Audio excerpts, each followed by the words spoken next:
একজনকে থালা হাতে চপ সিঙ্গারা দেখছি, এইভাবে সাজ কেন?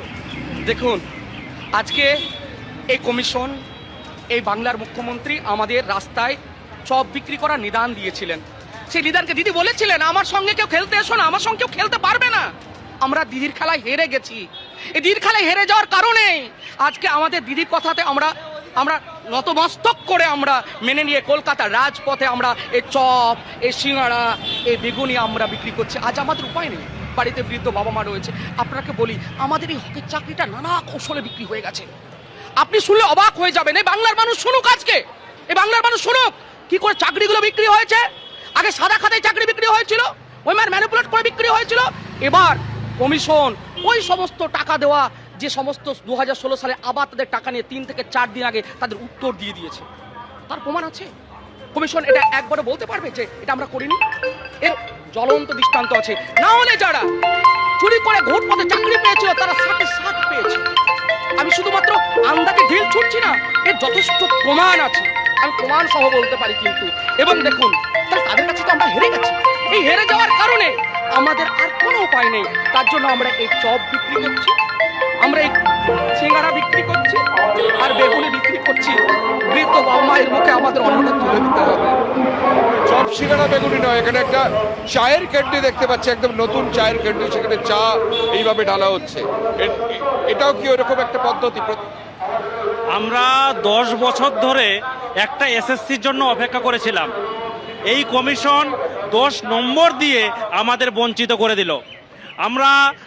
আমরা এখন বলুন, আমাদের প্রত্যেকের বয়স 10 বছর ধরে অপেক্ষা করতে করতে আজকে আমাদের বয়স কারো 38, কারো 39, কারো 40। তাহলে আমরা তো আর পরীক্ষা দিতে পারবো না। পরীক্ষা না দেওয়া সত্ত্বেও আমাদের তো বেঁচে থাকতে হবে।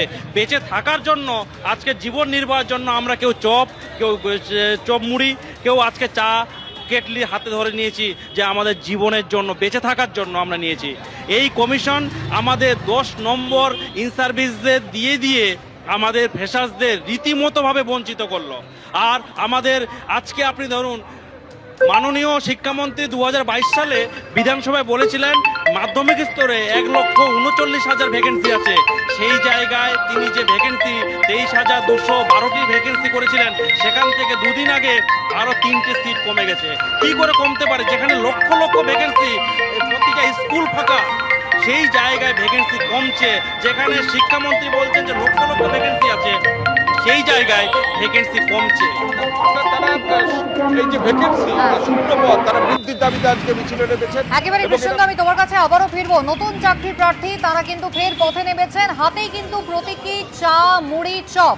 মমতা বন্দ্যোপাধ্যায় তিনি এই পরামর্শ দিয়েছিলেন যে পথে চপ মুড়ি বিক্রি করতে পারেন, মাকে বলবেন বাড়ি থেকে একটু ঘুগনি বানিয়ে দেবে। ঠিক কি বলেছিলেন মমতা বন্দ্যোপাধ্যায়, দেখুন। স্বপ্ন দেখতে শিখুন। আমি যখন বলি, অনেকে আমাকে খেপায় যে আমি কেন চায়ের কথা বলি। প্রধানমন্ত্রী যখন বললাম চায় বেচতে, তখন তো তুমি কিছু বলো না।